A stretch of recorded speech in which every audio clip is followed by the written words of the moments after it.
maintenant, nous allons procéder à une étude, à une petite étude théorique au fait de la carte Arduino proprement dit. Voilà, pour vous permettre de comprendre comment ça marche, comment ça fonctionne. Donc, sans plus tarder, je vais commencer. On a ici introduction à l'Arduino. Voilà, la première question d'abord, c'est vous avez dit Arduino? C'est une question qu'on pose au fait. Donc, comme vous pouvez le constater, Arduino est une plateforme de prototypage d'objets interactifs à usage créatif constituée d'une carte électronique et d'un environnement de programmation. Donc, ça veut dire des équipements électroniques et d'un environnement au fait, de programmation. Ça veut dire qu'on peut la programmer au fait, elle est programmable au fait. Donc, sans tout connaître ni tout comprendre au fait de l'électronique, cet environnement matériel et logiciel permet à l'utilisateur de formuler ses projets par l'expérimentation directe avec l'aide de nombreuses ressources disponibles en ligne, en fait. Donc, je passe rapidement. Les points tendus, voilà, nous avons le monde réel et le monde numérique. Donc, on peut considérer également que l'Arduino permet dans les capacités des relations humaines, machines, voilà, homme-machine, voilà. Donc, aussi environnement et machine également. Donc, l'Arduino également est un projet en source ouverte. La communauté importante d'utilisateurs et de concepteurs permet à chacun de trouver des réponses à des questions. Donc, voici le résumé de l'Arduino, en fait. Nous avons la carte électronique qui est là, au fait. Donc, la carte électronique qui est là. Et nous avons ici l'environnement de programmation, en fait. Et aussi, nous avons ici une communauté d'échange, au fait, qui est là, au fait. Donc, je souligne que cet Arduino, c'est un Arduino Uno, au fait. On a plusieurs types d'Arduino. Avec Arduino Uno, Arduino Mega, donc ça dépend en fait de vos moyens en fait. Donc, mais nous dans ce tutoriel, nous allons plus étudier l'Arduino Uno. Pourquoi? Parce que premièrement, elle est moins chère, voilà. Et aussi, et deuxièmement aussi les projets sur lesquels nous allons travailler, les différents éléments sur lesquels nous allons procéder avec juste une carte Arduino. Bon, c'est vrai qu'elle a moins d'entrée par rapport à Arduino, mais bon, quand même, c'est quand même suffisant pour pouvoir réaliser les projets qu'on a envie de faire. Donc, sur ce, j'en passe. Donc, voici le prototype 1, au fait, qui est constitué de résistance, des boutons poussoirs, tout ça. Donc, voilà, je vous laisse le temps pour faire une pause pour voilà, bien lire ces données. Donc, on continue, au fait. Leur objectif, au fait, c'est le processing pour le hardware. Donc, qu'est-ce qu'un processing? Un processing, en fait, c'est un langage on dit ici que c'est un langage et un environnement de développement créé par Benjamin Free et Caserias, deux artistes américains particulièrement adaptés à la création plastique et graphique interactive. Le logiciel fonctionne sur Macintosh, sous Windows et sous Linux, car il est basé sur la plateforme Java. Il permet d'ailleurs de programmer directement en langage Java. Donc, ça, c'est un peu de la théorie. Donc, je vais pas trop m'attarder sur ça, en fait. Voilà. Comme j'avais parlé des différents avantages, voilà. Je vous ai dit, économiquement, ça coûte pas cher, en fait. Et aussi, l'environnement de programmation est clair et simple. Donc, ça, c'est plusieurs avantages. Ça, donc, c'est un peu ça. Voilà. C'est un peu de la théorie. J'en passe. Ok. Je viens proprement dit ici. On va faire un petit zoom pour que vous puissiez bien voir. Super. Donc, nous avons ici la carte Arduino proprement dite au fait. Donc, nous allons commencer premièrement par là au fait. Donc, cet élément qui est là, il permet de connecter une alimentation. Ça veut dire que l'alimentation qui est externe au fait, vous devez venir la coller au fait, la connecter ici à, à cet entrée au fait. Nous avons également un port USB au fait. Voilà. Avec un câble USB, vous allez connecter votre PC à ce port au fait.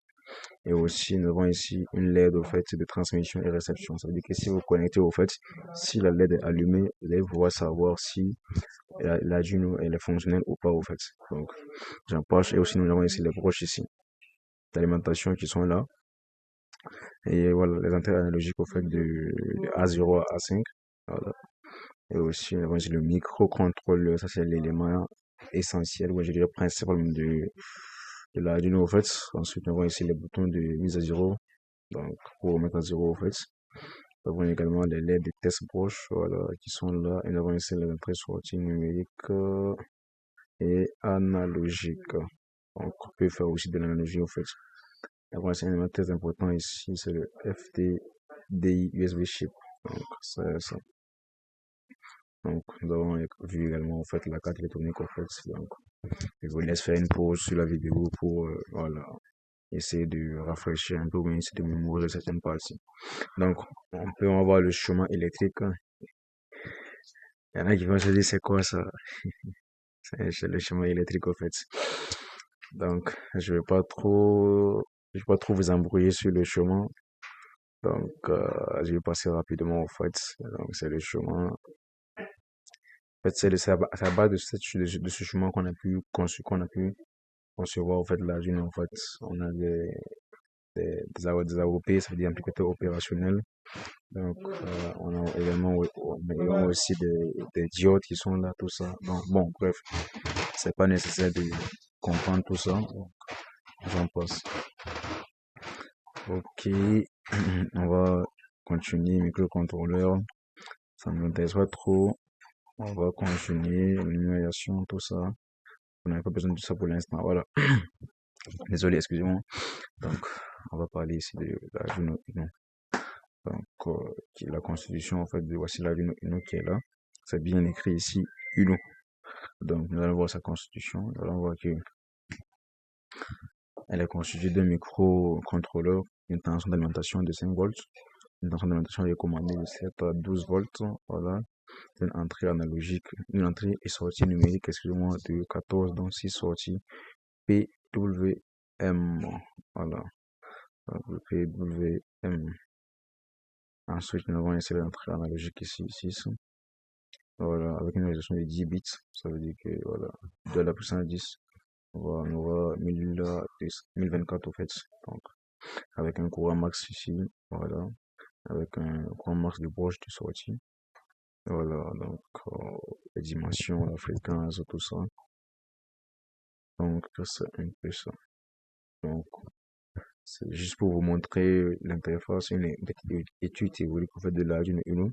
Donc, pour le document, en fait, je vais laisser mon adresse email au fait en bas. Ceux qui seront intéressés, vous commentez, demandez, et je vous enverrai en fait. Donc, c'est ça. Ou autrement, ceux qui veulent le document, en fait, vous pouvez mettre en commentaire votre adresse email. Donc, et puis je vous envoie en fait. Ou bien je mettrai mon adresse email, vous allez me contacter. Et voilà, je vais vous partager le document. Donc, j'espère qu'on a fini un peu avec l'Arduino Uno. On a vu un peu ces différentes compositions, un peu de quoi il est constitué au fait. Ensuite, nous allons passer également aux différents capteurs. Donc, il y a plusieurs capteurs qui sont là. Nous avons ici les capteurs. Je vais commencer par celui-ci. Capteur infrarouge, émetteur et récepteur. Donc, c'est ce qu'il émet et il reçoit. Donc, on avons ici laquelle l'autre qui est plus utilisé. C'est ça, d'abord lui qui est très utilisé. Ensuite, nous allons voir un autre qui est plus utilisé. Voilà, lui aussi. Le capteur débit haut, le G3/4. Donc, lui aussi, il est très utilisé au fait. Et voilà, le capteur de température, les θ DHT11 en fait, je pense que c'est le DHT11, oui. Il y a ce qu'on appelle le DHT11, il y a ce qu'on appelle le DHT22 en fait. Donc voilà, bon, si on parle de économiquement, le DHT11 est moins cher que le DHT22. Donc il permet de détecter au fait la température et l'humidité aussi. Donc désolé, il y a plusieurs types de capteurs que vous pouvez checker un peu. Il y en a une multitude de capteurs, on peut pas tous les voir en fait.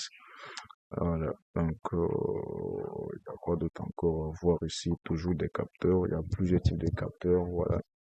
Vous voyez ici, il y a les GoPet ici, il y a les scanners USB série, il y a plusieurs types de capteurs en fait. Donc, vous aurez le temps par la suite de pouvoir découvrir un peu tous ces capteurs en fait.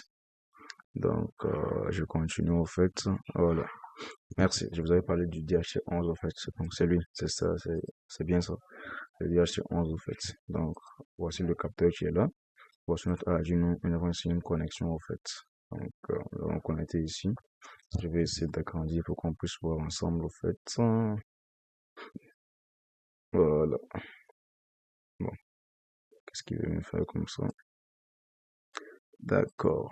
Donc, ça veut dire que si on agrandit un peu le chemin encore, voilà. Donc, ça veut dire que nous voyons ici que le ground, en fait, que le point commun ici, il est relié ici. Nous avons également ici une entrée ici, non, c'est une entrée 2. Entrée 2 qui est connectée ici, au DH11 ici, qui est protégée par une résistance. Celui-ci, c'est une résistance qui assure la protection, en fait. Voilà. Et là aussi, nous avons ici l'alimentation qui est 5 volts. Donc, nous avons ici 5 volts et le ground qui va alimenter le DH11 ici avec une sortie et qui sera protégé par une résistance. Donc, je fais une petite pause. Abonnez-vous, likez et partagez cette vidéo. Donc, on va continuer un peu. Ok, on va continuer. D'accord, super. Donc, on continue. On va essayer de dézoomer. On va essayer de dézoomer un peu pour que tout le monde puisse voir. Super. Donc, comme je l'ai dit, il y a beaucoup de types de capteurs. Il y a beaucoup de types de capteurs. Et là, nous allons voir les actionneurs, au fait. Les actionneurs. Donc, on a pas mal de types d'actionneurs aussi qui sont là. Donc, nous avons ici la sirène, au fait, qui va, voilà, actionner, au fait, une alarme. Et aussi, nous avons ici, il y a pas mal d'actionneurs que vous pouvez, voilà, lier ça à tête reposée, au fait. Donc, nous allons continuer. Voilà, l'élément essentiel pour le prototypage, en fait. Donc, nous allons voir ici. Bon, moi, je l'appelle platine. Voilà, je l'appelle platine, en fait. Donc, qui est constitué de là. Donc, vous voyez les points qui sont reliés, au fait, sont au même potentiel. Ça veut dire que c'est le même, sont soumis à la même tension, en fait. Les points qui sont reliés, au fait.